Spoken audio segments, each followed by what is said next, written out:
More scams are popping up as the coronavirus pandemic continues. Fox 5 financial expert Chase Wilsey joins us now with ways to protect yourself. And first of all, good morning, Chase. Thank you for being Good with morning. us. Thanks for having me. Oh, these scams are popping up. So can we talk about the most common types of scams we should be watching out for? Of course. So right now I'm seeing three of the most common scams at times like this. The first one, kind of unique. We know about the CARES Act that was recently passed. Many individuals are going to be getting $1,200 checks, families $2,400 oftentimes, plus $500 per kid. Now what scam artists are looking at is saying, how can I get my hands on those free checks or free money? They're going to be sending phishing emails. So if you see an email that says, click here for your $1,200, please do not click it. Or if you get a robocall saying the same thing, oh, I need your information for your free check, again, decline those calls. The IRS, the Treasury, they do not make phone calls. They do not send emails.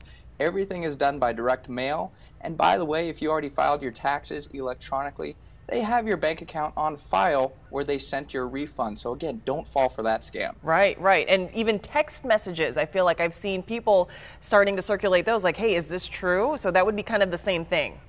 Exactly. You got to be cautious with anything that, again, is not direct mail from the IRS or the U.S. Treasury. Okay, how about fake employment opportunities? What's that all about?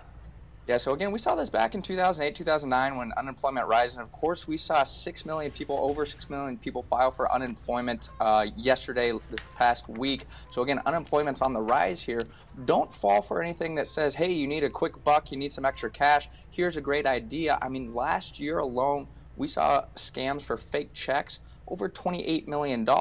What happens here is scam artists, they say, okay, you need to make some extra cash. I'll send you a $1,000 check. 400 of it is for you, and then let's go advertise my company, go get a car wrap for $600. Well, it turns out the $1,000 is actually a fake check. You lose all that money there. Wow. You lose the $600. Be very, very cautious. If anything sounds too good to be true, you got to, again, understand your finances and be very, very wise not to fall for these. And that's why at times like this are so difficult, because some people are, being laid off, they don't have work, and so they're desperate to find work. So we just have to be very careful on that end as well.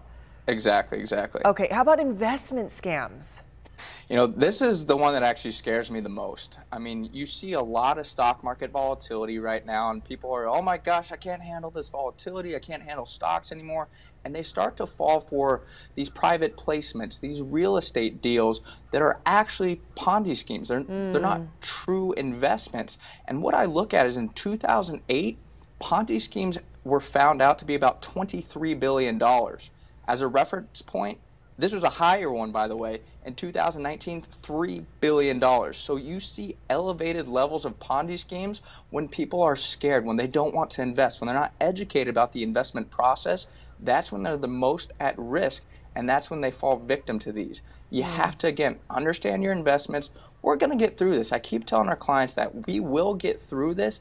It hurts in the short term, but you have to be patient. Please, please do not go out there and go for these Ponzi schemes that aren't regulated like many of the other investment advisors. Okay, Chase, so your best ways for people to protect themselves from scams, what's your advice for that? My advice here is, you really, again, have to understand that how the authorities actually work. They will not contact you via mail, or excuse me, they do contact you via mail. Do not contact you via phone, via email. If it sounds too good to be true, it probably is. You have to look at the 10-year note right now. It's under 1%. If somebody says, I can give you 8%, no volatility, that's too good to be true. Again, understand what the fixed income looks like right now. If it sounds too good to be true, it probably is.